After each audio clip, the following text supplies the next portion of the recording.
Wrestling with the Future and Manscaped.com proudly present Wrestling with the Future podcast. Hello, everybody. I'm MadDog DISIPIO. We have a year-end review tonight. I think, unlike any other show we've done previously, I've got the creme de la creme, the best of the best, the cream of the crop. And let me introduce everybody, these fabulous familiar faces to you. Joining me, as he does every week, they call him Jake the Snake Hudson. Jake, how are you, my brother? I'm doing good. What is up, guys? What is up? We're all good. We're all good. Joining us from El Salvador, a gentleman that's been here before. He's a good friend of the show. We like him here. Javier Ost from Pro Wrestling Stories. How are you, Javier? I am doing awesome. Thanks for having me back on. Love to have you here, my friend. Love to have you. And rounding out the panel is a stellar individual, a guy who has, he's got his hands in all kinds of different fires right now. The irons are striking hot for Mikey Messier. Just completed a film with Eric Roberts, I understand. Yes. Talk to me about that a little bit, Mike Messier. Good to be here, Angelo. Good to see you again, buddy. Mr. Birthday is a seen you. movie. Good to be seeing you, buddy.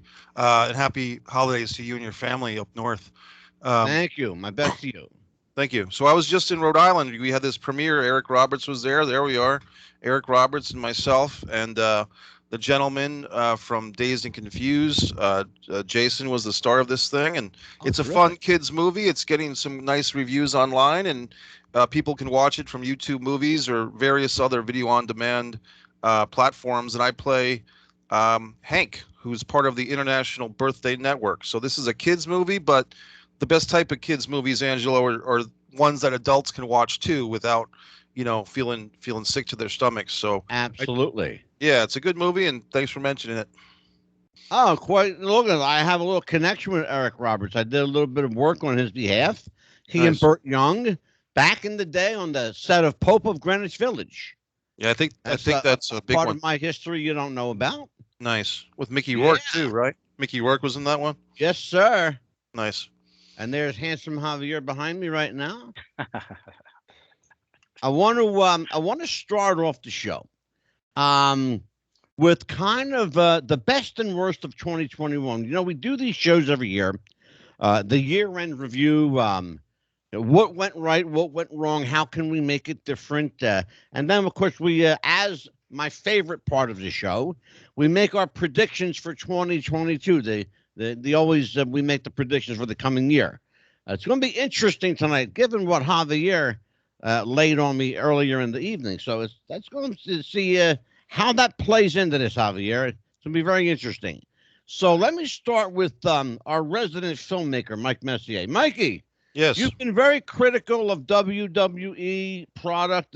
That's known to everyone who watches this show. I think I don't think your feelings have changed much on the WWE product, but given the total landscape of pro wrestling for the year 2020 and 2021, what are we looking at as far as, are we where we need to be with WWE? Have they joined the 21st century yet? Well, in some ways, they're ahead of the game. I mean, they went to the WWE Network, I believe, in 2014. They started having their own exclusive streaming platform for, as we know, $9.99 a month. And other groups like UFC have kind of followed that to an extent. And Impact Wrestling now has a platform like that. And Peacock, and of course, buying the U.S. rights to the WWE material. But a lot of these other groups had to be inspired by the WWE. So that was 2014. As far as 2021 goes, oddly enough, probably their best in-ring action show was the one that you would think that I would hate the most, which was that Crown Jewel thing. You've been extremely critical of that in the past. I have been, but oddly enough, if you watch their early Crown Jewel shows and the Greatest Royal Rumble shows, the actual matches were affected by the international booking, let's call it, But at this particular Crown Jewel show, which was only, I think, back in October, it was actually quite good. Goldberg. It's interesting to hear you say that, Mike. It really is. I remember vividly, in fact, the conversation that you and the late Jeff the Ref had. Man, you guys went back and forth big time on that one. I almost felt like Mike Chioda, the referee, during that show. That was an interesting exchange. So in many ways, you're telling me that WWE is doing their best work right now.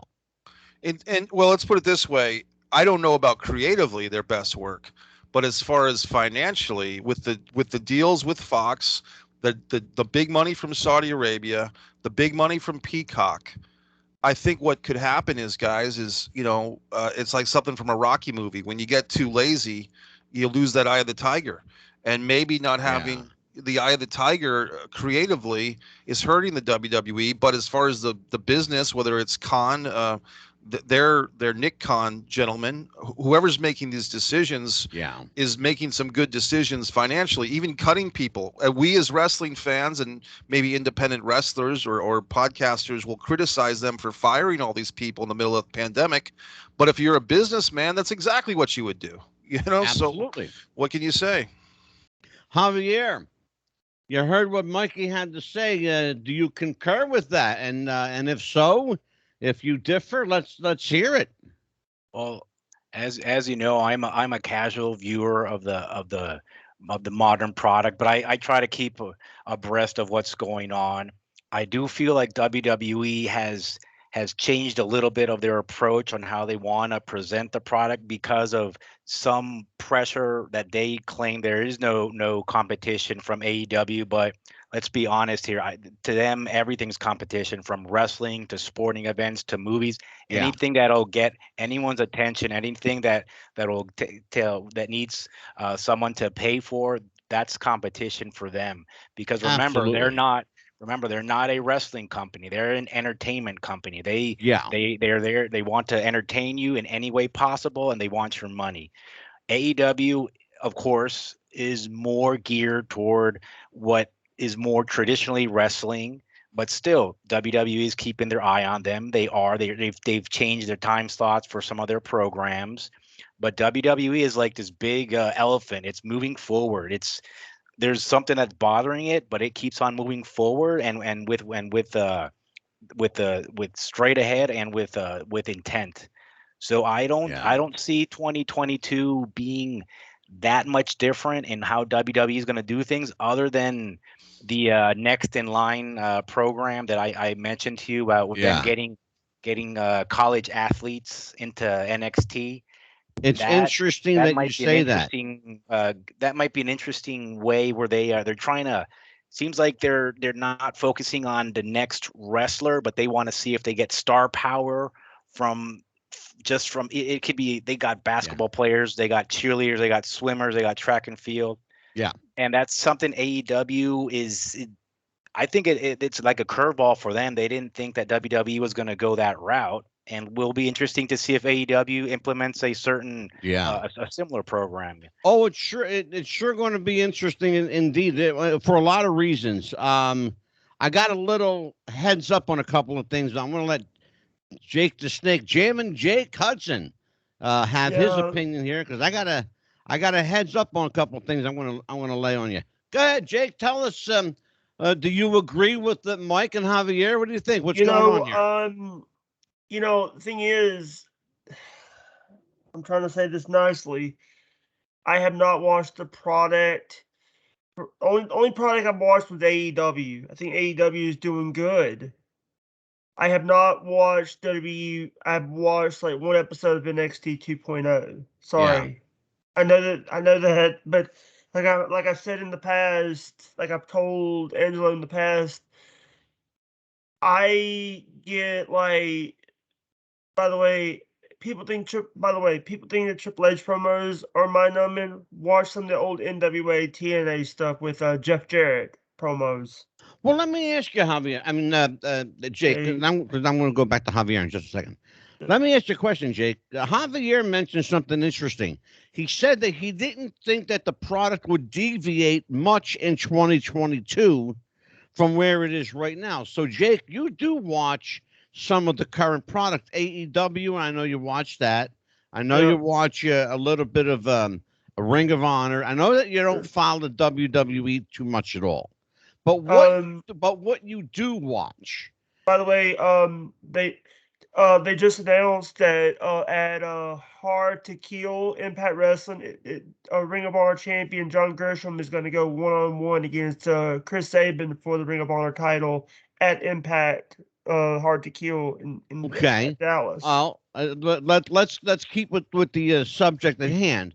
All right. That's all well and good, but where do you think WWE needs to go to be to stay where they are, or get a slight edge going into the new year? Here's the thing. Especially creatively. What do they need to do creatively, Jake? What they need to do is they need to, the one thing that they're, a lot of these other companies are doing that they need to do streams. They need to do like Twitch or D-Live or Trovo. Well, that's interesting. Mike Messier, what do you think about that? You're kind of a man that's got your nose to the grindstone with the technical aspect of what's available out there. Does WWE benefit itself by going stream outside of the network? Well, right now they've basically sold their content for the U.S. to Peacock. So what I'm watching these days is the Peacock. Interestingly enough, a lot of people overseas, non-USA, can watch the original WWE network. And some people, some hardcore WWE fans, are trying to find out how to get what's it called, Javier? VPW? The VPN? VPN, yeah. Oh, Changes your location. Yeah, virtual private. It's called virtual private networking. That's what VPN is. So if I have the story right, at one point, some WWE fans are trying to get the VPN to get the original network in the United States. Yeah. And then what happens, Mikey, is I'm kind of familiar with that. What happens is a VPN will block. It will scramble the IP address of the incoming computer and make it appear as if it's coming from another country. Right. So you can subscribe to the network. Yeah. So, but my point is, there's always going to be a war. I mean, if you remember back to the 90s when there'd be a $30 wrestling pay-per-view and you had a friend that had a black box, so you would bootleg this pay-per-view. So there's always going to be some battle between the consumer trying to get something for nothing and the seller, in this case the WWE, trying to get the most money. Now the interesting thing, for a couple of years it seemed like a really good deal with that network, and it was. But now, in the last couple of years, when you see, The Miz getting chomped up by zombies in the middle of a pay-per-view, and from what I understand, that the last Survivor Series, the actual Survivor Series match had literally a pizza advertisement within the confines of the match. Yes. So to me, that's the type of thing that further cements me being turned off from WWE, because I never saw Steamboat and Flair fighting over a pizza slice in the middle of the match. You know what I mean? Interesting. I'll tell you what, Mikey, I got a piece of news, and Javier, I got a piece of news, especially Javier, you'd be interested in this. I was told point blank about a week ago that come February, mid-February, late February of 2022, that the WWE will do something that it's never done before. People will not expect it. You talk about a swerve. This is going to be, and I quote, the mother of all swerves. Okay? And that information did not come from Vince Russo. Let me just say it straight up. It did not come from Vince. And people who watch this show know that Vince Russo and I are friends. Mikey knows that. He's been on the show with Vince. I will tell you that if they pull off what they're telling me they're going to pull off, it looks like the old adage, Mikey and Javier, that everything old is new again. Because it looks like there is another Khan in the mix. Nick Khan. And I will tell you that I was told, again, point blank, that choosing Nick Khan was purposeful and deliberate based on his experience and his name. That was not a mistake. They're looking to have two cons head off against each other. But by the way, neither of these cons are related. So just so there's no conflict of interest here. Conflict. That's the shoot on it. Right. Now, I would certainly love to see.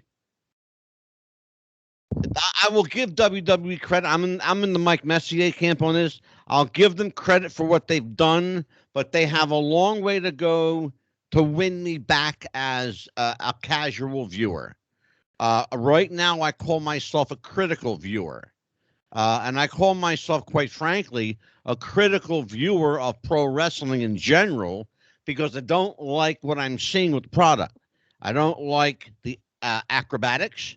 The athleticism is par excellence. It's the best athleticism you'll see in any sport genre. But keep in mind that wrestling, as Javier points out, isn't sport. It's entertainment, at least in the eyes of WWE. I think Tony Khan and his crew have a better handle on the wrestling aspect of the sport, quite frankly. And I think they're playing it that way purposely. WWE and Vince McMahon has said it, and you know, Mike Messier, you've been there. You've heard Vince McMahon, and we've all heard him say that World Wrestling Entertainment is entertainment. He is not a promoter. He's a producer. We've all heard this. He's a television producer, not a wrestling promoter. Well, Tony Khan is in pretty much the same ballpark. He is, in fact, a producer of a television show. However, I think as far as wrestling knowledge and wrestling background, I think Tony Khan's got the stranglehold on the personalities right now backstage. He certainly has Cody and Dustin and Brandy, and he's got Arn and Tully and Jake, and he's got J.J. Dillon, and he's Jericho. got all these Dean people. Malenko. He also has Dean Malenko backstage. Sure, Dean Malenko, of course, one of the greatest scientific grapplers of all time. So I think that they need to get WWE. They need to get themselves into the 21st century creatively. Let's be done with the golden egg, okay? Let's be done with this, with the schmozzy matches, okay? Let's have wrestling. Go ahead, Javier. I mean, go ahead, Jake. Yeah, go ahead. Here's the thing. The episode that I saw was at the end of the episode. Johnny Gargano got hit by a chair by somebody. I forget who it was. Yeah. They were. That's how you write off one of your big stars. He gets hit with a steel chair. Well, Javier, take that one from me. Well, one thing I wanted to add, I think a lot of people try to say that AEW is so much more wrestling compared to WWE. Yeah. The way I see it, to me WWE would be, if you want to be black and white, WWE is like 60% entertainment, 40% wrestling, and AEW would be the other way around, 60% wrestling, 40% entertainment. But it's not like AEW is 80% pure sport and then 20% what WWE does. I think they're more similar than different, but they might not look too different for the casual fan or the non-fan, but for the wrestling fan, they can understand the differents. Absolutely. But the problem with AEW, if they don't harness that entertainment factor, they're not just gonna survive just on the hardcore fan. They're not surviving because of the fans or what they're getting from the fans. They're surviving because of how much money the owner has. Well, and that's going to play into where we're going with that. Mike Messier, I would say it's interesting that Javier gives us 60-40 split and reverses them for each company. I'd go 75-25, quite frankly. And I would say WWE for the last probably 9 months out of the last year has been 75% entertainment and 25% wrestling. In fact, if you want to call cutting promos entertainment, I watched the show, Mikey. Yeah. It was a 3-hour show I watched. Okay. Yep. An hour and 41 minutes of that 3 hours was talking. Right. Okay. Talking. Promos.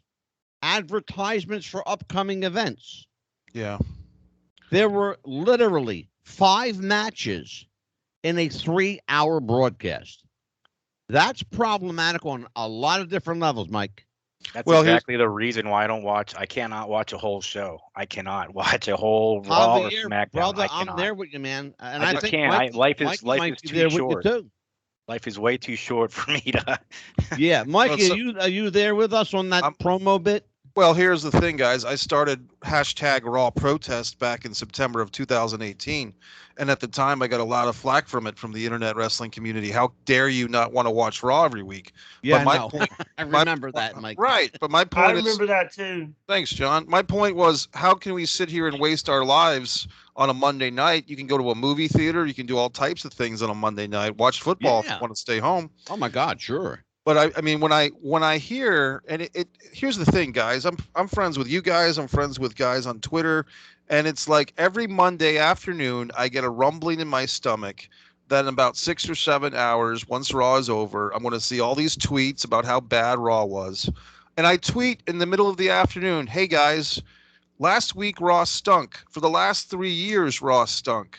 Are you going, knowing this, why would you even revolve your evening around watching Monday Night Raw if you're just setting yourself up for disaster?" At some point, Angelo, Javier, and John, and for the people listening to this show, people have to take accountability for themselves. And I've always said that. If you don't like the show, my remedy is this, because the reality is we're all addicted in one way or another to pro wrestling as fans.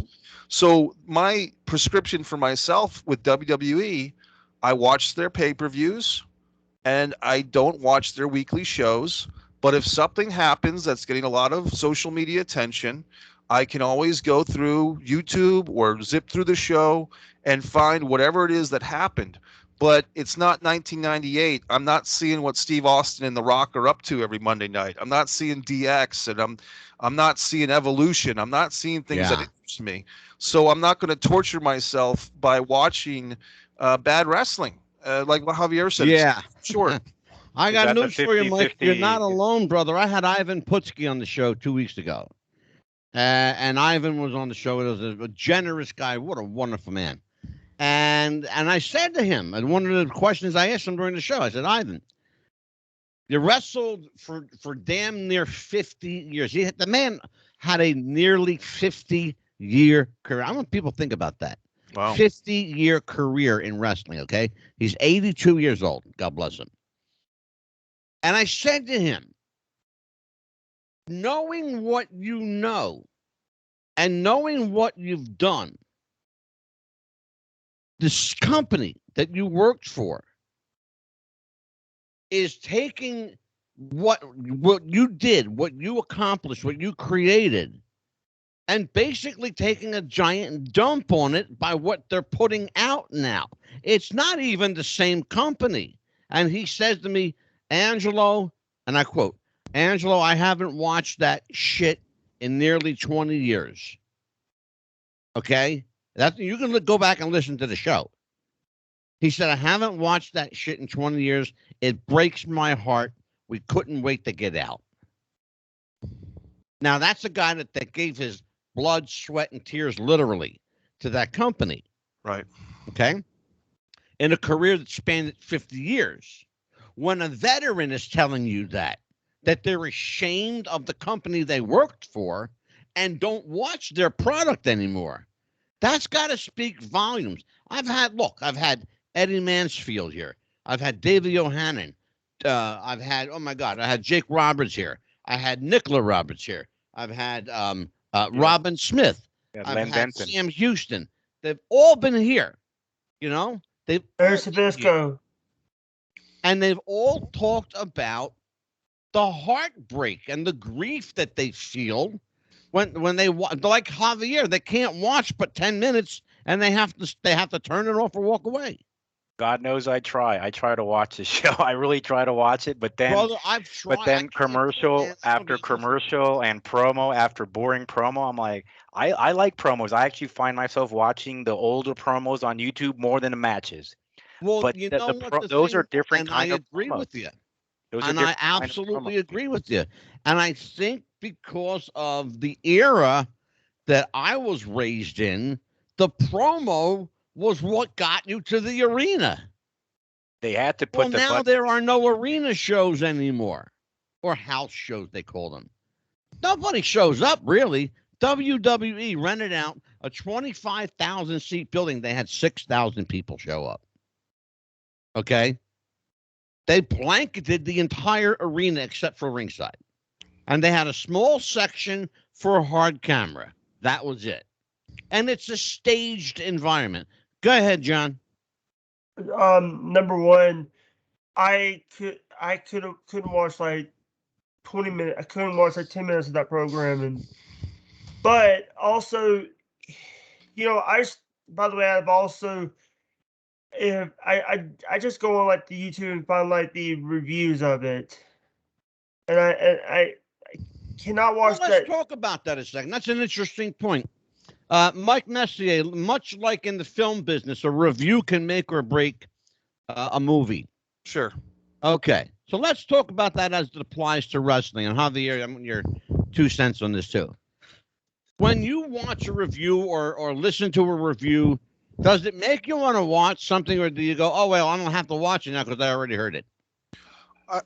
Probably the guys that I watch the most for the quickest turnover for reviews are probably the Wrestle Talk guys from the UK.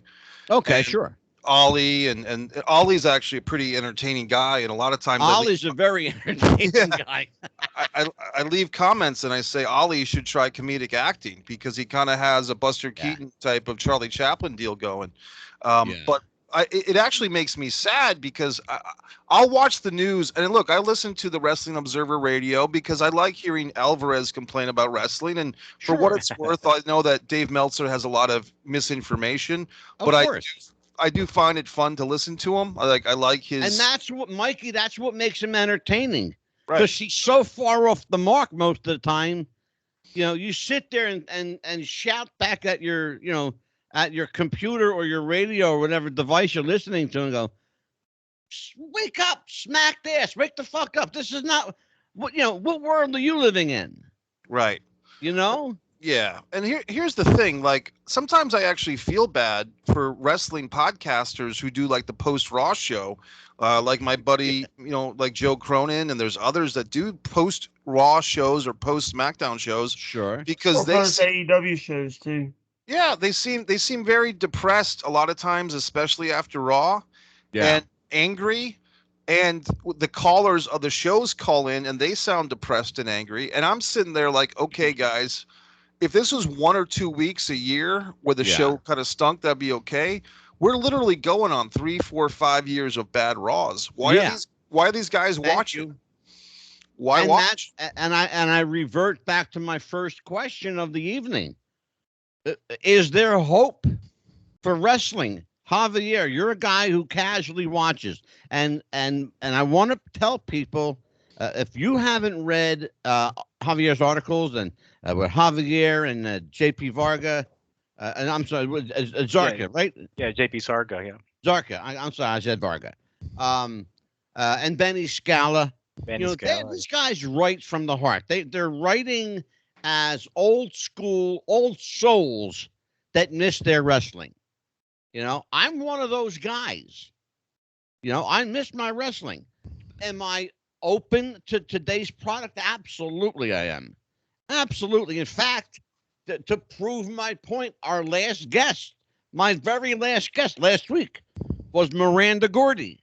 Mm-hmm. She's probably the first millennial that I've had on this show since the beginning of the show. I don't think I've ever had a current wrestler. And Mikey would know. Brian Pillman Jr. Yeah, Pillman Jr. Exactly, and that would be about it too, Mikey. Yeah. Ryan Jr. and Miranda Gordy. Right. And Miranda was. Go ahead, Jake. By the way, is I'm the youngest person here? Yeah. We're all going to beat up on you later, but go ahead. We got a question. Here's the thing. Like I've always said, this show. We follow 60s, 70s, 80s, and a little bit of the 90s of wrestling. Right. Mm-hmm. And now I could add like 50s, but didn't want to be. Well, see, here's the thing. The people who watch this show, they don't watch it to get their fill of new wrestling news, and that's not why we're here. We're on 271 radio stations. We're on more than 300 podcast platforms. We've got a national and world corporate sponsor, and Manscaped, which is a great national sponsor. But we've got Pepsi. They're not going to. They haven't put their money behind this show to waste time. People who listen to this show, they want their Ivan Putskis.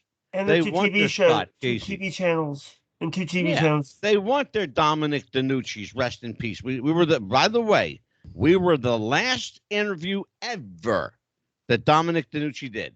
And everyone is saying we did the best interview. That's We had not Barbara me talking. Goodish. That's the reviewers. We had So Barbara I'll let them Goodish. do my talking. But here's the thing. People who watch the show and moreover listen to this show, because I don't really care if people watch it or not. I want them to listen to it. We're in your car, we're on your radio, and we're on your streamer, anywhere you stream. I want people to know where we come from. The wrestling that meant something to me when I was growing up in the 60s. You know? Can I give you a little memory from 2021, Angelo? Yeah, please do. Well, here's the thing. I live in Jacksonville, Florida now. I'm literally about a 20-minute ride from Daly's place. And they were doing all the weekly shows in the pandemic with the small crowds. When just about a year ago this week, actually, when Luke Harper, Brody Lee passed away, and they had that tribute show to him, I believe the first week of January 2021, if I'm not mistaken. They had that tribute show in his honor. That switched a trigger to me that I really want to support this company, because I thought the tribute show was well done and very respectful. So as soon as I could, I got the tickets for AEW Dynamite to go in person. So, okay, I'm going to take my chances with this pandemic. I'm going to wear a mask like everybody else. I'm going to go to this live show and see what happens. Well, I get there, and the very first night I'm there, there's actually an altercation in the stands among the fans.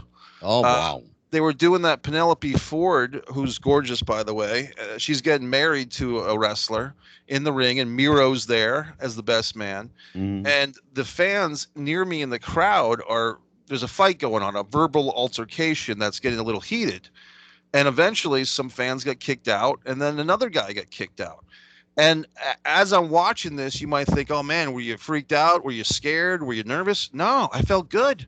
I'm like, this is Baltimore Arena, 1987. This is real wrestling. This is, Exactly. There's supposed to be some tension amongst the crowd. I mean, when I was a kid, I would see the Philadelphia Flyers come to Washington to play the Capitals, and there was more fights in the fans than in the hockey rink. And the Broad Street Bullies, absolutely. But I'm talking about there was fights in the crowd amongst the crowd, because of the opposing fans would come to our place. Sure. My point is, I'm not looking to be an anarchist and have fights amongst the fans all the time, but just to see that this place has a pulse.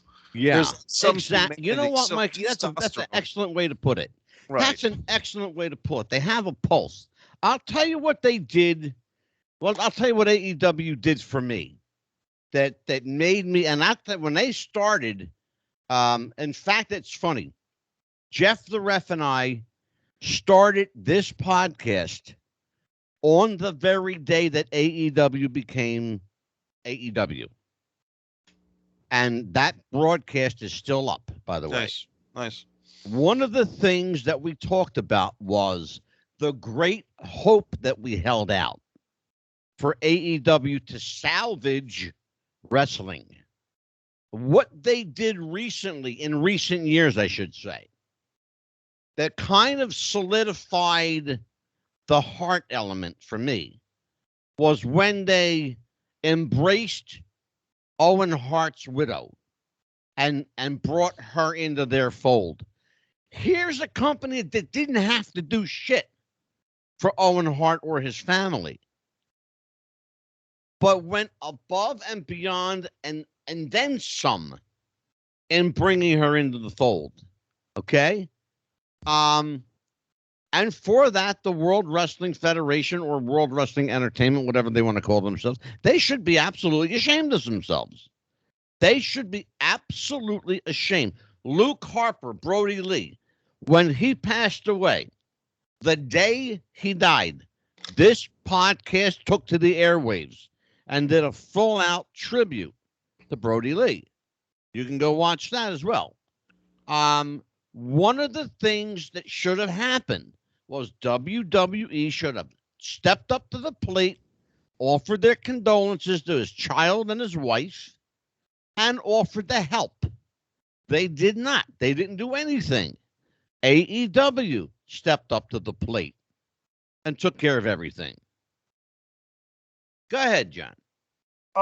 Number one, AEW did something that WWE would have never done, and that's give Brody Lee Jr. a contract. Yeah, absolutely. It was symbolic. And let's understand something there. And I want you to understand this, Jake. That contract was symbolic. It was saying to the kid, when you're old enough and you think you're ready, we're here for you. And that's the right thing to do. That's what they should have done. Go ahead. You don't have to raise your hand. We're all big men around here. I also just heard that Brody Lee's John Hubert's wife Amanda is now working with AEW. It would not surprise me if anybody has any information on that, Javier. Mikey, you know anything about that? I've heard the same thing, and I think it's apparent that the kid, the older of the two sons, he has two sons, but the older one is the one that appears as -1, and Tay Conti, the beautiful Tay Conti, has kind of become a big sister to him, and right. They're looking out for him. Look, Brody Lee was not even with the company for a long time. He was there for about 6 months. Yeah, that was it. But apparently, according to everything we hear from the AEW guys, he left a big impression, and he was kind of on the independent Ring of Honor wrestling scenes and the Dragon Gate pros and all that stuff. Like Brody Lee, John was very well respected, very well liked, thought of as one of the locker room leaders, so to speak. Yeah. And so what I thought was interesting with the Brody Lee thing was it wasn't like, how do I put it? It wasn't as if, had Cody passed away or Kenny Omega had passed away. It wasn't like the number one guy in the promotion passed away suddenly. Yeah. And you had to stop everything you're doing. But this, to me, it meant more that Brody Lee wasn't number one main event guy. He was, upper mid card, whatever you want to call it, guy. Yeah. And the amount of passion, love, respect, that you had, even if you don't like Tony Khan or his booking, but when you saw Tony Kidd, hug John's son at the end of the show, it felt legitimate. It felt real. Absolutely. And that's what inspired me to buy tickets to go see and I've seen about 35 live AEW shows. I was there for Blood and Guts. It became a weekly part of my life, which to go to Daly's place. I went to the House Always Wins. They've done one house show, and I was there for it. Beautiful. At Daly's place, and I went to the Double or Nothing pay-per-view and had a great time. And if you're talking about things to be happy about as a wrestling fan, maybe not as a WWE fan, but to me, guys, pro wrestling is bigger than WWE. WWE never wants to admit that, but here's the thing. It doesn't take a rocket science or a millionaire to put a ring with 3 ropes, 4 sides, and some seats together. Pro wrestling, in a sense, is a very easy thing to produce. Sure, now, it is. Granted, when you're a billionaire like Tony Khan and his father, boy, is life easy then. And Sure it is.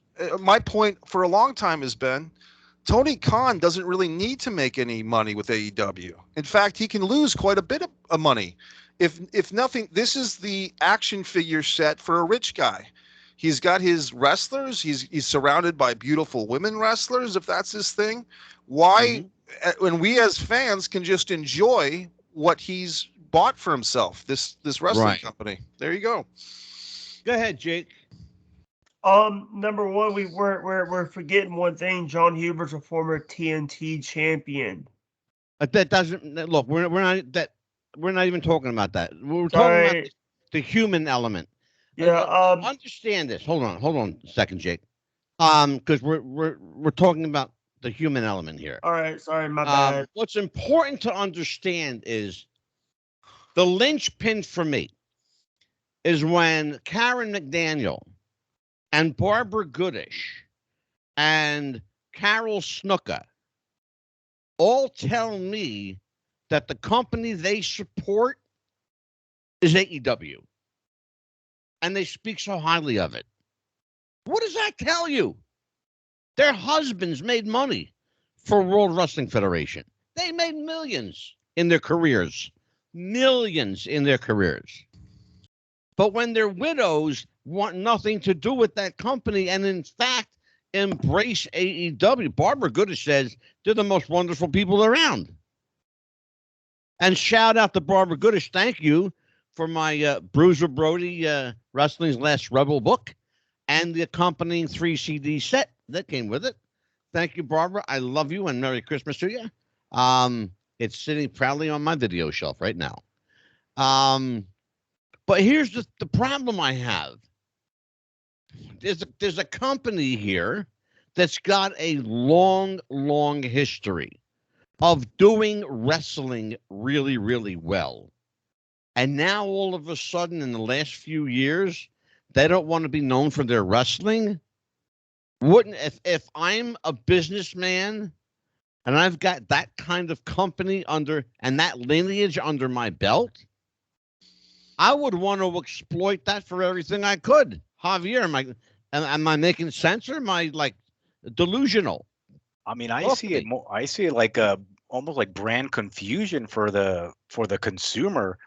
I mean, and you said it before, and I've thought of this also. Just take the wrestling out of your name. Just call yourself the E or the AE, the athletic entertainment or whatever. Just take the wrestling out and be what you want to be, because they want to be everything. They want to be movies. They want to be videos. They want to be reality TV. And Javier, can I interject something with you? They want to be everything with a ring.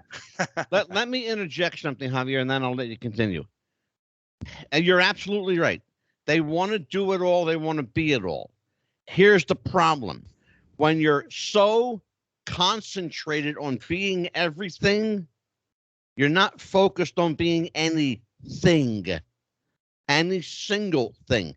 You have to be good at one thing. Be good at one thing. Okay? They can't be everything for everybody. They should specialize in what you've been good at for decades, which is pro wrestling. And what they were good at for decades was creating tension, creating drama, bringing a feel of sportsmanship. Morocco and Snuka in the cage. I mean, think about Morocco and Snuka.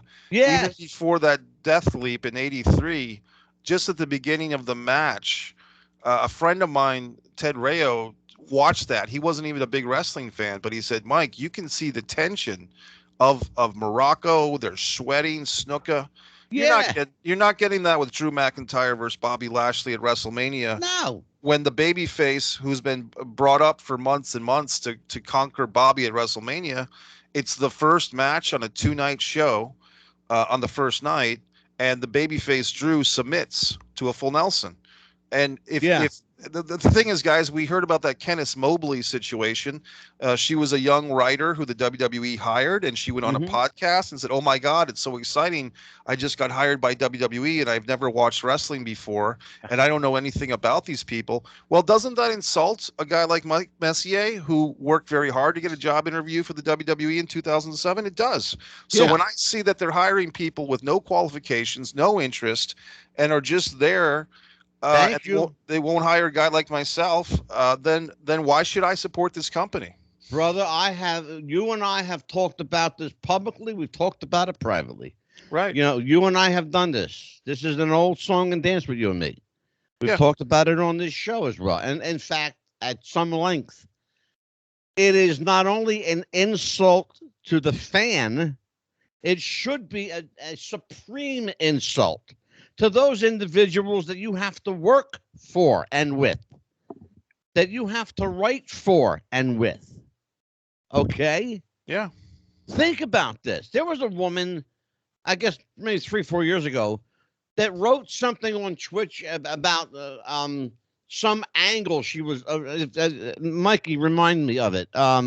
She claimed that she took credit for a wrestling angle that she didn't write. Okay. And everyone was like, well, why would you actually claim credit for something so bad? Right. She didn't even understand what she was doing, is my point. Right. Because she didn't know that what she wrote instead of going over, it went south in a hurry. Right. Here's the problem. You're absolutely right. They're hiring people that aren't qualified, aren't interested, that just want maybe a foothold for to the next rung of the ladder. Right. Okay, and that's all well and good, but don't use wrestling to do it.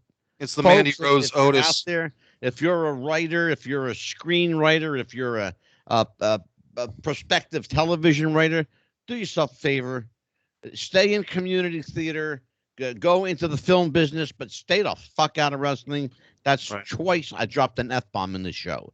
And I've been so good about my F-bombs. I went months. I haven't dropped an F-bomb all in the last 3 shows I've done. I know, because every time you do, I charge you $5. Wow. No. Mandy Rose, I want to jump in. It's Mandy Rose and Otis. The romance is the storyline you're thinking of, Angelo. That's the one. Thank you. Yes. Why would you claim credit for that? Why? Well, here's horrible. Here's the thing. If you think about that storyline, which was the summer of 2020, which I thought was kind of cute, and why did they turn Otis heel when he was getting over as a babyface? That makes no sense. Here's the thing about WWE and NXT. You just answered your own question, Mikey. Right. The NXT 2.0, it's a lot of skits. You know, and I'm not even watching it a whole lot, but Alvarez was going off. It's a lot of like bad Saturday Night Live skits. Yeah, and that's my point. Right. I said that earlier in the show. Like, where's the wrestling? Well, there's very little, and so that's why something like AEW, and I always say, Angelo, like right now, I was watching some Smoky Mountain Wrestling for the last couple of nights from 1995, and watched Well Done. I'm like, hey, this Well Done team, if they were wrestling now, they'd be the tag team champs somewhere. I mean, absolutely. I remember Well and Done. Absolutely. Right. We are approaching a new year. Hold on, Jake. We're approaching a new year, and I'm sure we have predictions. But before we do that, a word from our sponsors. A shout out to our friends at Pepsi. It's what I like. Simple as that. It's what I like. And Manscaped.com. I tell you what, they've been with us for 3 years now, and God bless you, Phil and Mike and all the guys there, Kyle and all the guys at Manscaped. Mikey Messier was responsible for bringing you guys on board, and are still with us, Mikey, after all these years. Right. And I'll tell you what, that patented lawnmower 3.0, they're absolutely right when they say your balls will thank you. They do daily. There you go. And I appreciate them. So let's see where we go. Where we go in 2022. Javier, you laid some info on me today. I want you to share it with Mikey and Jake and the audience, and tell everybody what we were talking about. Yeah, it's not it's not new news, but I think we're seeing the results of it. Back in July 1st of this year, the NCAA approved athletes being able to monetize over their likeness. Like basically college athletes couldn't make money. They used to help make millions for the colleges, and yet you couldn't buy them a meal because that was infringing on their amateur status, and then the college could get fined and et cetera, et cetera. But now college athletes, there are certain conditions, but they can make money, and WWE has decided that they want to. Well, this is where the next 2.0 comes in. That's the change in the product. Yeah. They have a feeder system where they're giving NCAA athletes they run them through their program right now they have 15 NCAA athletes. They run them through the program, and after they go through the developmental program, they might get hired by them. Right now, one of the first product of this program is it's called Next in Line, which is the NCAA. But the guy, what's his name? Rick Steiner's son. Braun Roman. Braun. Oh yeah. Exactly. Braun Breaker. Exactly. Yeah, Rick Steiner. And interesting thing is, when he appeared, everyone was saying, "Why don't they say he's Rick Steiner's son?" In my opinion, it's because they want to act like they formed this young man from zero, and again, they're moving away from their wrestling roots. Sure. I mean, unless he was part of the concussion lawsuit with them that they had. I said something to you earlier, Javier. I said it's going to make for an interesting bone of contention among certain people. Lest we forget, those that are old enough have the memories. We remember when a young LeBron James was fined for making money in college. When you play ball that well and you make that kind of money for the bookies, somebody's going to get some action from you. It's either going to be your school or somebody out on the street, but somebody's going to make some money on that action. True. He got caught. He paid the fine. He became a pro and made even more money. So in the long run, did it really hurt anybody? I say not. Here's the problem I have with that scenario. They're going to take good, decent, wholesome, honorable talent and corrupt the shit out of them. Good point. That's what they're going to do. They're going to ruin their status as an athlete. They're going to be considered a joke. You look at somebody like Brock Lesnar, who is a legit NCAA athlete, who's got more awards on his fucking trophy wall than most people have walls, okay? Here's the issue. He's no longer considered a legit athlete. He's a fucking wrestler. He's a joke. Yeah, he had to prove himself. What's with the overalls? He had to prove himself over and over, and when he went to MMA, he had to prove himself over and over, and they kept on bringing up the pro wrestling, and he already had that chip on his shoulder. He had to prove that he was more than just a wrestler, a pro wrestler. Even though he was an outstanding amateur wrestler in college and absolutely, he doesn't have to prove himself. Bring him out now wearing these friggin' overalls. What the hell is that all about? What the hell? Do they know what they're going to do with this guy, or is he just making so much damn money that he doesn't give a shit? Go ahead, Jake. You've been chomping at the bit here. Go ahead. Number one, don't talk bad about overalls. But but they fit you and they look good on you, and they're your T-shirt. You should be your T-shirt, Jake. Yeah. But here's but you understand, Jake, where I'm going with that. Yeah. Well, with this, go ahead, Jake. Sorry. Here's what. By the way, they need to bring back they need to bring back the guy that was the poster boy for the Here Comes the Pain guy, Brock. They don't need to bring back. Don't bring this country bumpkin. Sorry, not sorry. I'm saying how it is. Well, so you're actually kind of like making a point for me here. Yeah. Here's what I've always said, and Mike Messier has heard me say this on the show many times till I'm ad nauseum, and probably Javier as well. If it ain't broke, don't fix it. It's as simple as that. If it's not broke, don't fix it, guys. Them trying to get NCAA athletes, to me, it seems more like a PR move than a legitimate recruiting tool. Out of these 15 athletes, how many are they really going to put through at WWE 2, 3? It seems like more of a PR tool. Javier, you're absolutely right. And can I tell you what it all comes down to? And as sure as I'm sitting here, Mike Messier, you can jump in on this because you know what I'm talking about. Here's what it is, Javier. Vince McMahon in his lifetime wants to be recognized for something other than wrestling. Right. He's got a television director, Kevin Dunn, that's never, and I mean when I tell you, has never been recognized as a director. Okay?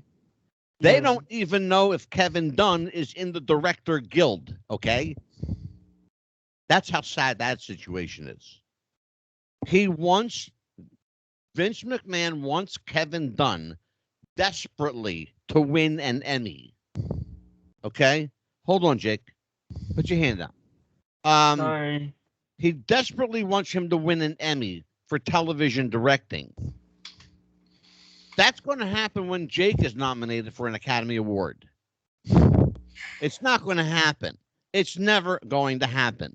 The man in overalls. I like it. I've said it before. I'll say it again. If it's not broke, don't fix it.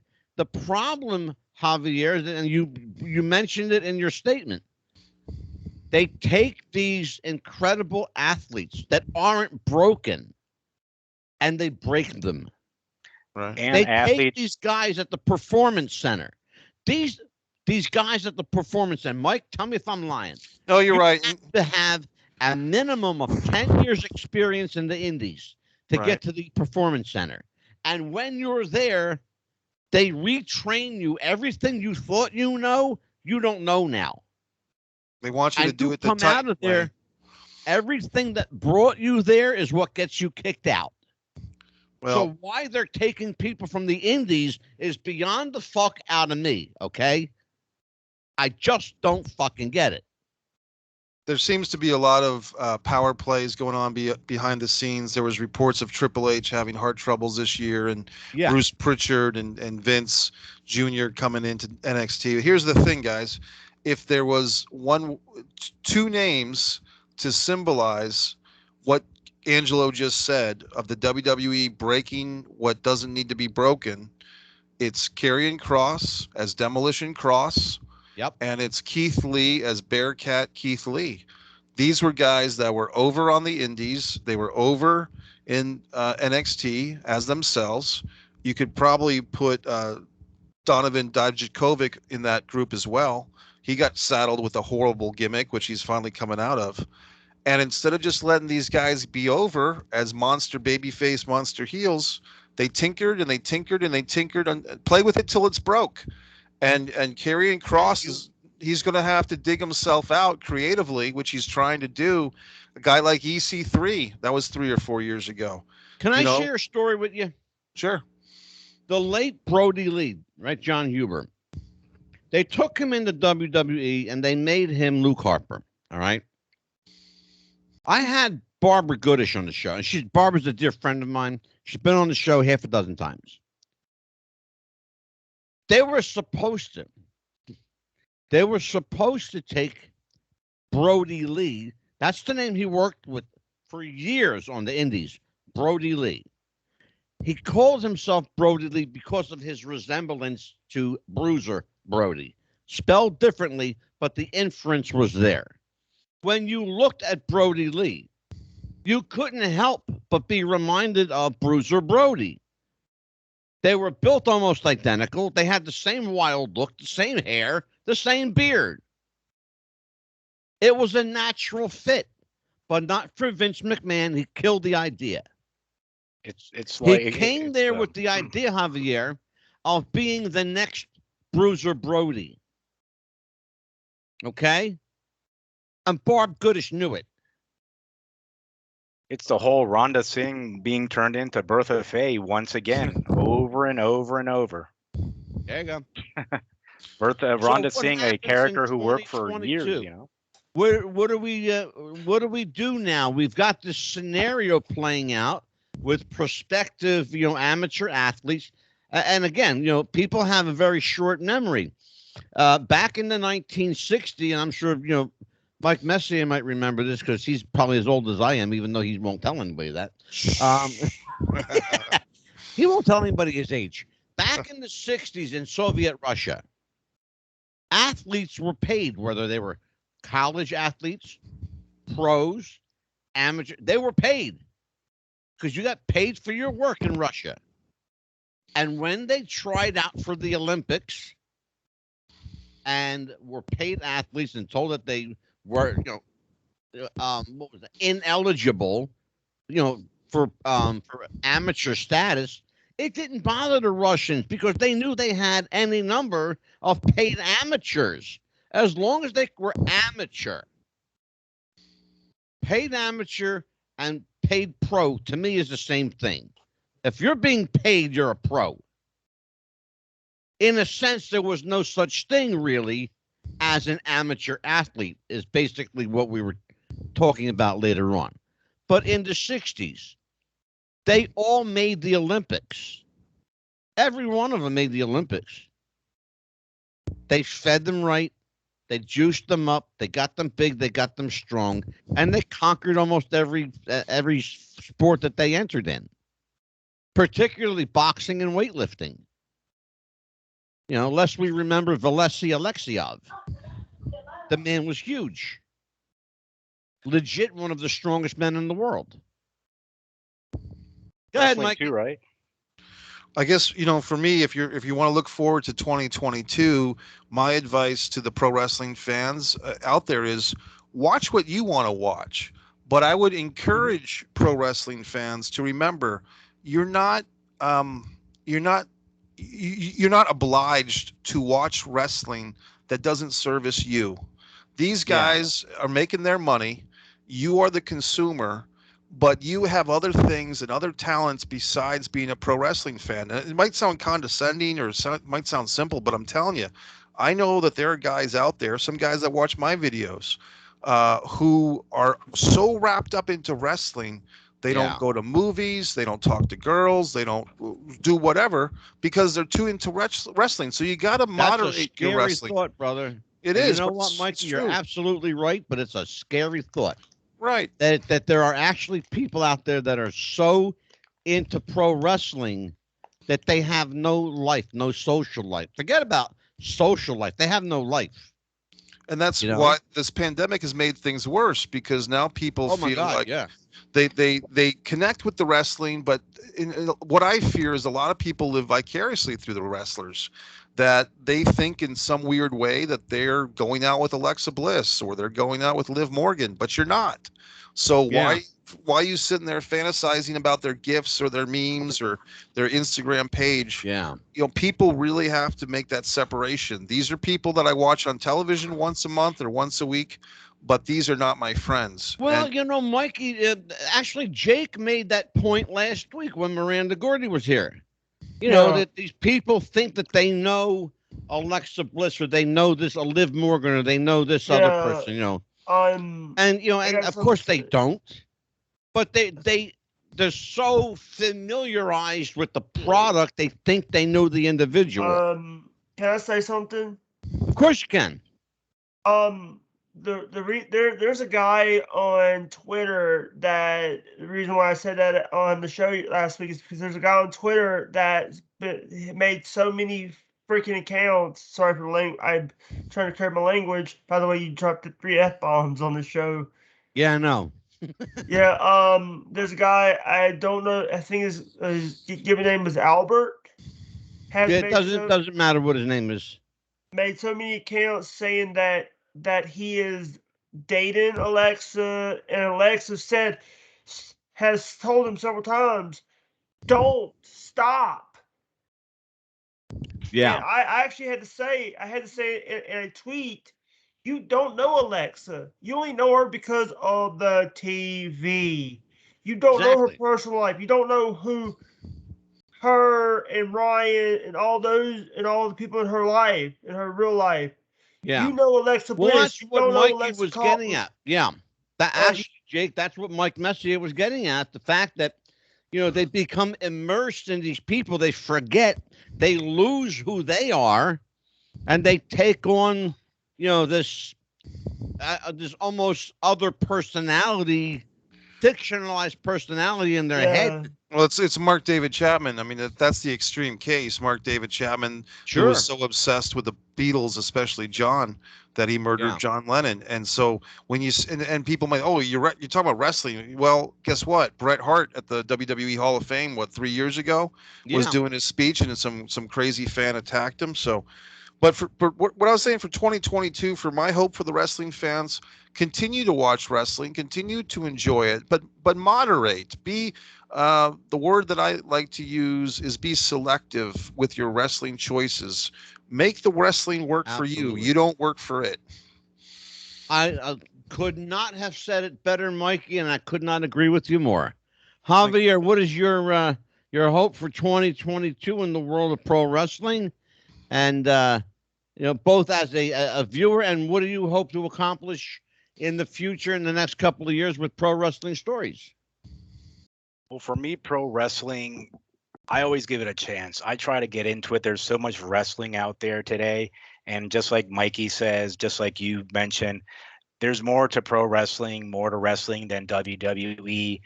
I've had to speak with younger fans countless times, and in a nice way, because they talk about, oh, that's a legend from WWE history or whatever. I'm like, WWE isn't wrestling. That's one part of wrestling.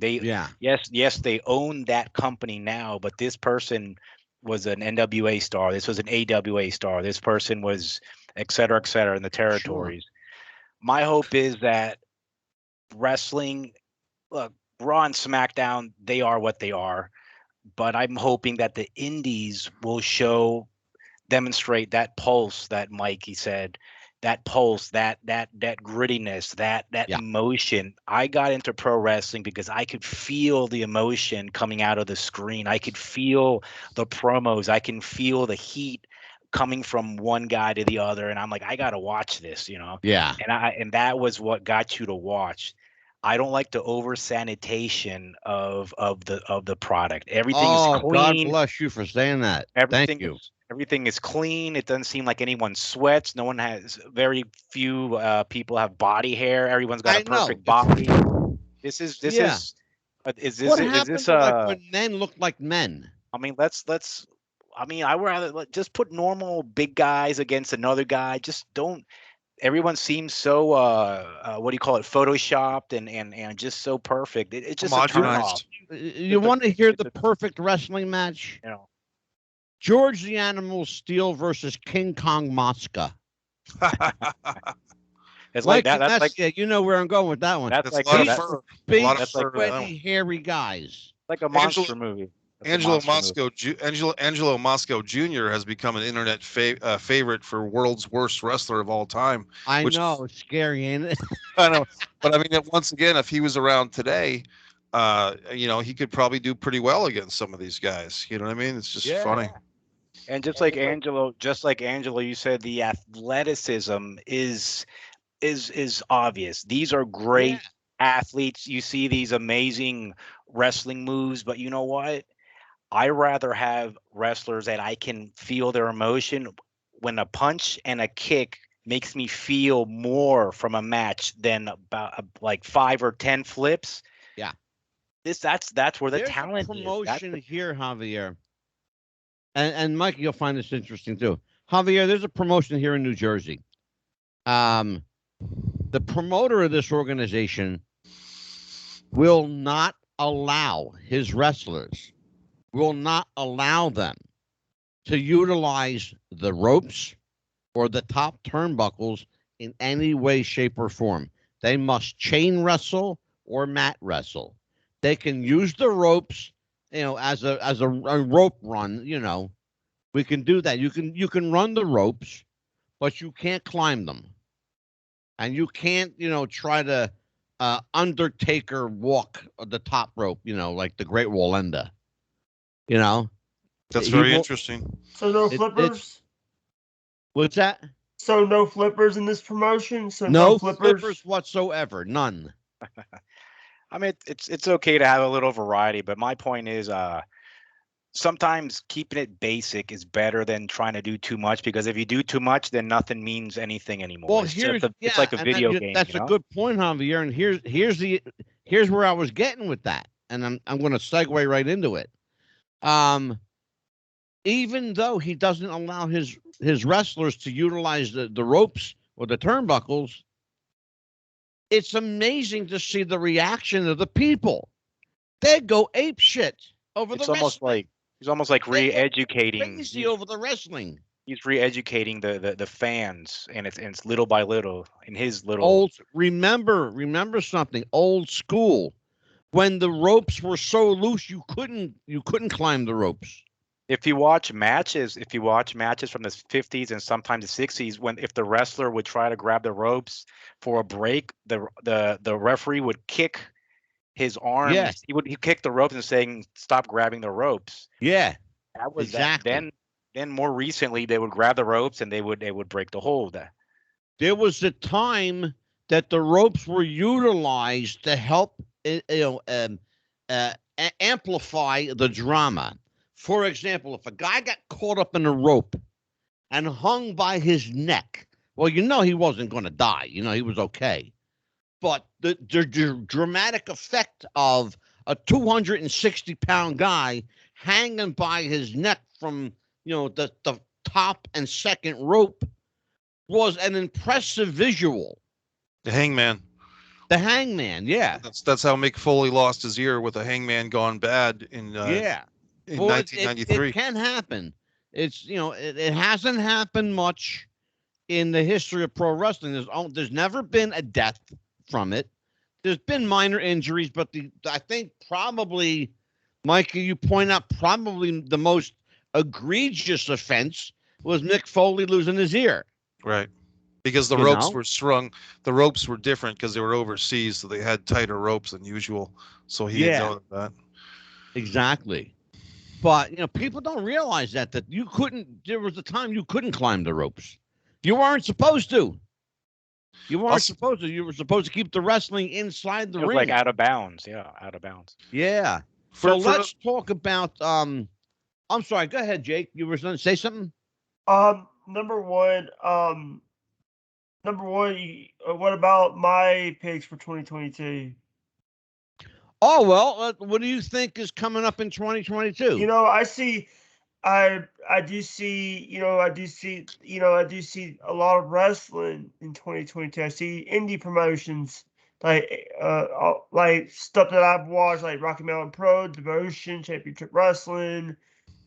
I've also seen there's a promotion out of Memphis called Championship Wrestling from Memphis. I've been supporting. And I see a lot of good things in 22. And use your words, Championship Wrestling from Memphis.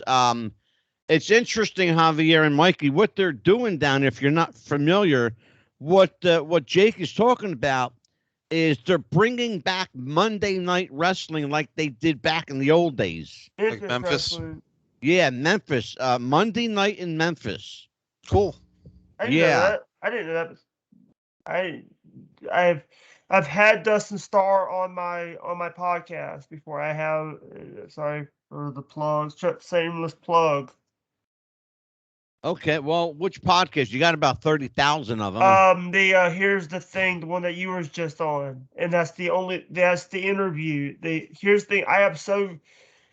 And by the way, when I say a flipper, I'm talking about the guys that go on the top rope and does the 450s or the flips. So and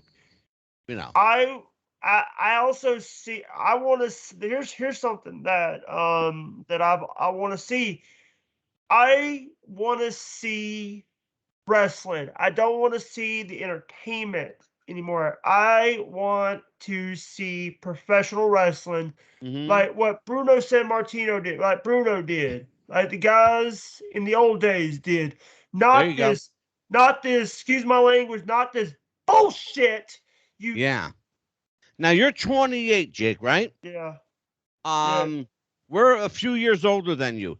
Bruno was probably back in the day way before you were born. Yeah. Okay. I've seen stuff on. It's on interesting YouTube though. and stuff. Mikey and Javier, I'm finding this more and more as I talk to kids. You know, when I say kids under 30, because they basically are. I'm seeing a lot of interest in the internet wrestling now. A lot of the younger people are going online and looking at the older matches. Gorgeous George, Ricky Starr. Rick Steamboat. Yeah, well, I'm talking about way before that, brother. There's a Ricky Starr that was in AEW. No, I'm talking. This is not AEW, bro. This is back in the 1950s. Sorry. Yeah, Ricky Starr was a big. He was a ballet dancer that became a wrestler. Vince Senior. Gorgeous George, Haystacks Calhoun. That was an attraction. Guys like that. There are guys out there like that, like Haystacks. There are guys out there like Andre, believe it or not. They haven't been discovered yet, but they're out there. WWE had the world by the cajones when Paul White came along. And they just destroyed that man up and down and all over the place. They ruined him his first night of the company, Angelo. Actually, his second night. His second night, he jobbed clean to Steve Austin with a Stone Cold Stunner. So his whole WWE career was summarized in one match, which is he's in the main event, but he loses clean. Yep. And I mean, years later, I was at WWE Raw taping in Providence. And it was, I believe it was Rob Van Dam versus Steven Regal or William Regal versus the Big Show in a triple threat. And the winner gets a title shot. And I believe Big Show dropped the fall to RVD and nobody thought anything of it. Just Big Show gets pinned for a meaningless match. And this is a guy who's legit 7'1", 7'2", legit 500 pounds. Yeah. So it's tough. And eventually, and I hate to say it, but I don't want to beat that dead horse, but as a lifelong pro wrestling fan, and a good portion of that as a WWE fan, a guy who I went through the hassle, and believe me, it wasn't easy to get a job interview for that company. Yeah, I'm sure. There's anger and there's also sadness at how they've fallen creatively. And the knee-jerk reaction to a WWE defender would be, well, they're making so much money. Okay, but they're making their money from Saudi Arabia. They're making their money from the Peacock Network. They're making the money from their Fox Network. They're making their money from advertising. Well, they're not making their money from Mike Messier anymore. No. And they're not making money from people like myself who've taken our dollars, as small as our dollars might be compared to the Saudi Arabian prince, but we're taking our money to Jacksonville. We're supporting wrestlers. Mikey, that's a really good point, and I really don't want you to go too much further on it, because I want to interject something, because it's critical. What you just said is critical. They're taking our money from here and there and here and there. Here's the problem, though. They're not taking the money from the fan and giving back to the fan. They're taking from the advertiser and the prince and the king, and they're taking all this big money and they're throwing in production value. But they're not giving the fan anything. Right. I don't care how beautiful your production value is. And everybody says, well, WWE has the greatest production value. I don't give a rat's ass. It's not wrestling. No, it's not. I'm not watching the show to see what kind of pyro or kind of set they have, or what kind of lighting they have. That doesn't mean shit to me. I used to go to matches where the guys didn't even have entrance music. Back in the day, it was better back then. You have the heel coming from one side of the arena and the babyface coming from the other, and that's the thing that Angelo, for 20 or 30 years, when Junior, as I call him, has been saying how he looks down upon the smoke-filled arenas, as he called it, the cigar smoke-filled arenas. First of all, I was in some of those arenas. There wasn't a lot of cigar smoke going on. And He second grew of all, up in those smoke-filled arenas, right. Mike. Yeah, I got news for you. Well, 20,000 people going to the Capitol Center, or 22,000 people going to Madison Square Garden and the Felt Forum. Those people didn't need Rock and Wrestling Connection. Those people didn't need Fuji Vice and Magnificent Morocco on TNT every Tuesday night. Right. They didn't need WrestleMania 2 with Herb and Where's the Beef Lady. But these are the things that Junior wanted. He's always been a bit ashamed of being a pro wrestling fan. He's ashamed of being from North Carolina. The guy, I mean, the reality is the pro wrestling fan, the WWE fan, I should say, our lives as WWE fans, we've been witnessing the psychosis of one very damaged individual, and how he's manifested his perverted, slanted, disturbed, victimized view of reality from the things he suffered as a child, which he's talked about. I don't have to. And how he's presented the world with the gold dust, and with Trish Stratus barking like a dog, and with all the things that he's Mark Henry giving birth to a hand or whatever. These are the creations of a madman. And at some point it was interesting. In the late 90s it peaked, but now we see 20 years of after peak. And who's he leaving this company to? Is it this Khan gentleman, Nick Khan? It doesn't seem to be Triple H anymore. That was the big hope for all these WWE fans. It doesn't look like it's going to be Triple H, and it doesn't look like it's going to be Stephanie. I will tell you, it's definitely not going to be Shane McMahon. Right. That's already been publicly disclosed. Shane will have no part of the company. His daughter, it is yet to be seen whether Stephanie and Paul take over, aka Triple H. I don't know. I'd be surprised if they did. I'd be shocked, in fact, if they did. Vince just has that kind of personality that he would do that to his family. Right. He just would. Because if to maintain that it's done his way, he turned that company over to a stranger. Right. And he surely would. We lost a lot of people this year in the world of wrestling. Mikey, you did an interesting video on YouTube that I watched. I don't know if you want to talk about that. Go ahead. Let's talk about this video. They seem to be kind of emotionally moved by the loss one after another of young wrestler after another. When does it stop, Mikey?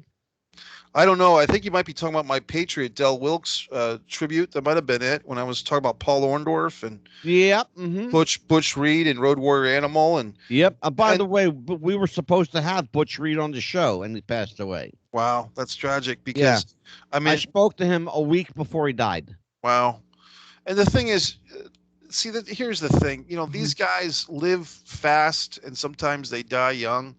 And we don't know what they did in their personal lives, or what they did to get their bodies the way that they did. And each guy was different. But it's sad, you know, when you start, even when you saw Rick Rude and Kurt Hennig pass away within a couple of years each other, and that's going back 20 years now. Yeah. It's sad when these guys that we look up to as role models, you know, as a young wrestling fan, and you see your Brian Pillman. You know, I mean, it's weird, Angelo. I mean, Brian Pillman is such an influence on me. I've got his visage tattooed on my leg, and basically because of, you know, your show and the social media connection I had with Brian back when he was a high school guy, we're ended up having a coffee together in Jacksonville years later. And it's like, wow, where does life go? You know, I remember being in the Baltimore arena watching this guy's father wrestle Wild Bill Irwin.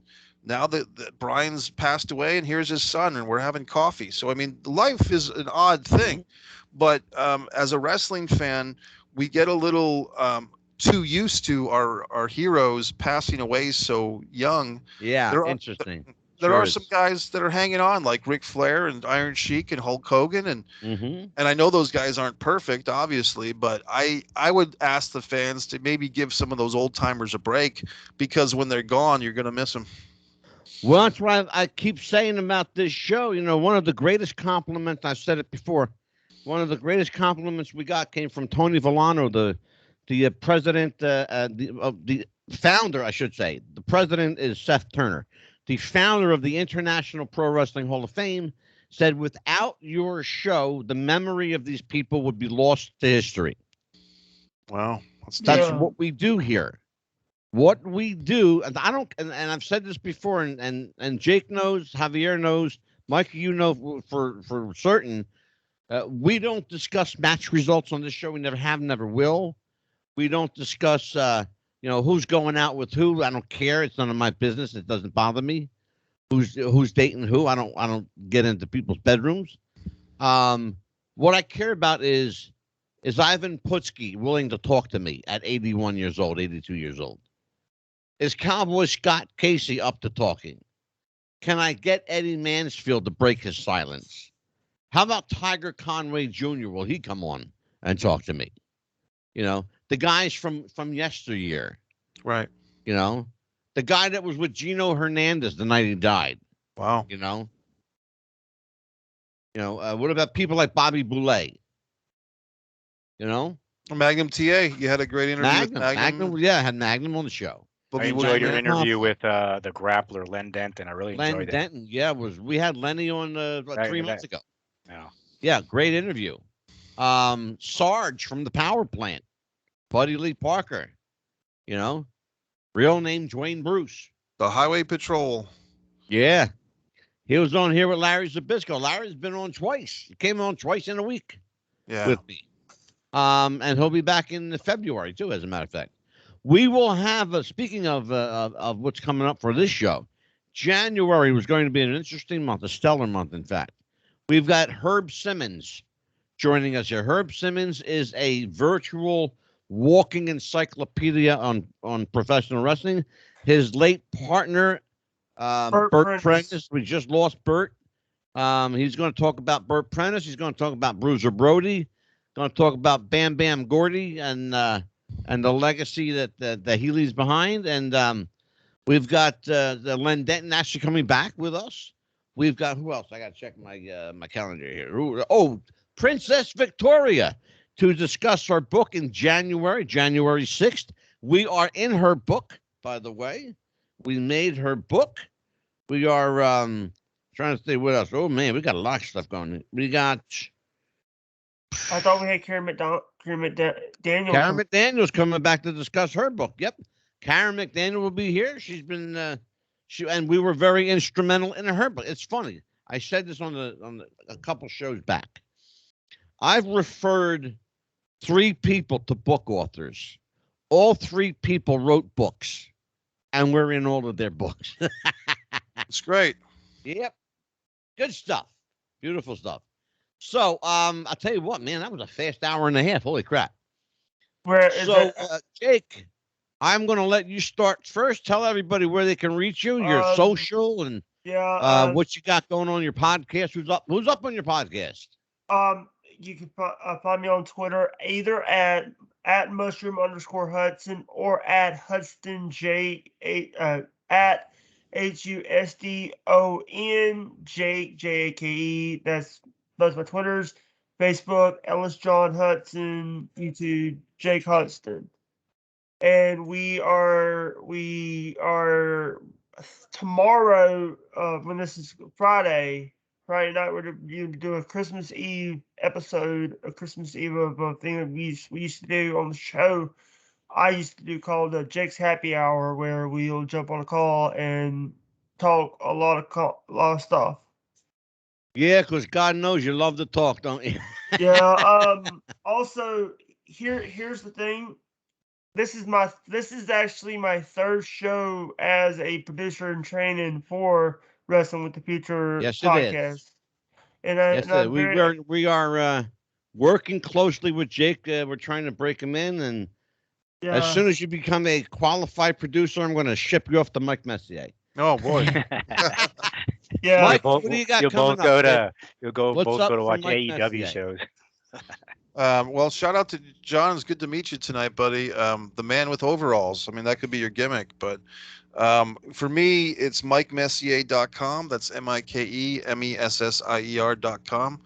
And I did shoot a little 4-minute movie last summer, Seduction of Distance, which aims to promote my book, A Distance from Avalon, When the Dying and the Dead Reunite, which is available on Amazon for paperback and Kindle. My coming-of-age sports book is just completed for the Amazon Kindle Vella. That's Fight or Play Basketball. And subscribe to Mike Messier YouTube channel.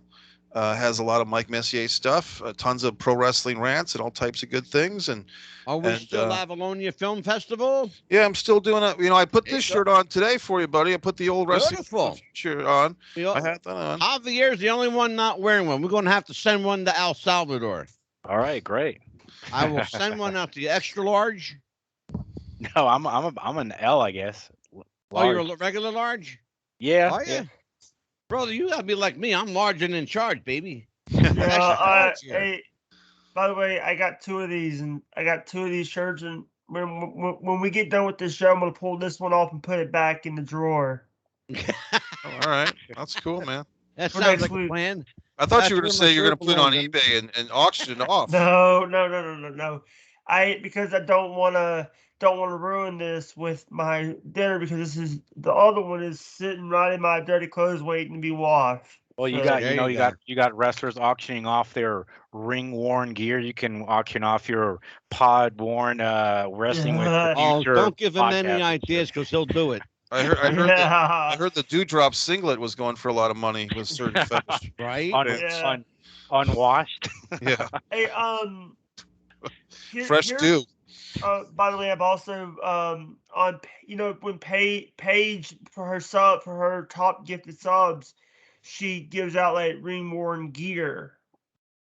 Nice. Right. Okay. Well, How we Don't can't find feel like Javier? How we can't Okay. find Javier? Yeah. I you got can find it's Javier's time now to get his plugs in. Go ahead, Javier. it's very simple. You can find my work at prowrestlingstories.com. I got over 100 articles on there, so at some point my work will go through the cycling of the site. But there's a bunch of stuff on there. If you're not man. reading my stuff, you can read someone else's, and I promise you, it's well worth your time. You got there's JP a bunch of- Zarka. You got Javier Ost. You got Benny Scala. And one of They the things call it the about BS pro wrestling, Express. one of the things about Pro Wrestling Stories is that it really does focus on the history of wrestling. It Yeah. talked about the past and things about there are no Raw or SmackDown reviews anywhere to be found on Pro Wrestling Stories. That's not our audience. The audience is the old school fan or the younger Yeah. fan who wants to learn about how wrestling used to be. It's all good fun. ProWrestlingStories.com. And I want to shout out to my my former co-host, Dan the Man Sebastiano. He and the BS Express, Benny Scala. They got their own thing right now called Dan and Benny in the Ring. And I encourage you to check their episodes out on Podbean. They're probably shitting themselves thinking, why is Angelo plugging us? Well, This is a big baby face turn for you, Angelo, to end the year. I'm telling you, the baby Yeah. right? Go from heel to baby face. No, then- I've always Yeah. been a baby face. Just I'm a baby face that's gruff but lovable. You know what I mean? And then out of nowhere, the chair shot. Yeah, Chair shot to the head. yeah. Coming from Benny Scala. Come January 2nd, chair shot to the back. There you go. All right, you guys. Thanks for joining me tonight, Jake. I'll see you in a couple of hours, probably, if I know you. On behalf of Javier Ost from Pro Wrestling Stories, Mike Messier can be found at MikeMessier.com on YouTube. And Jake Hudson, Jake the Snake Jam and Jake Hudson can be found on Twitch. He can be found on Twitter, YouTube. He can be found on the satellite radio and the fillings in your teeth, carrier pigeon. He's all over the damn place. Doing that Mike Messier's front door. And exactly. And I'm MadDog DISIPIO. Take care, everybody. Merry Christmas. Have a good time. We'll see you next time on Wrestling with the Future. Bye-bye.